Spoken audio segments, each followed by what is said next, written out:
বিদ্যুতের খুঁটিসহ তার পানির সাথে কিভাবে ঝুলে আছে।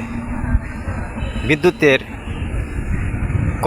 কর্মকর্তাগণ কতটুকু সচেতন তার একটা নমুনা। আমাদের গৌরীপুর উপজেলায় মিরিকপুর গ্রামের মধ্যে বয়ে চলা বিদ্যুতের লাইনটির প্রায় 1 মাস যাবৎ এই বেহাল দশা। বিদ্যুৎ অফিসে এলাকাবাসী বারবার তাগিদ দেওয়ার পরও এর কোনো সুব্যবস্থা করার জন্য কোনো কর্মচারী এগিয়ে আসে নাই। এ ব্যাপারে উপরের মহলের দৃষ্টি আকর্ষণ করছেন এলাকাবাসী।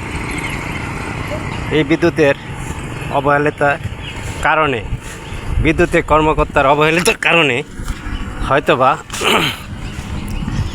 জনসাধারণের পথ চলা জনসাধারণের যে কোনো মুহূর্তে দুর্ঘটনা ঘটতে পারে এবং নিষ্পাপ প্রাণ চলে যেতে পারে।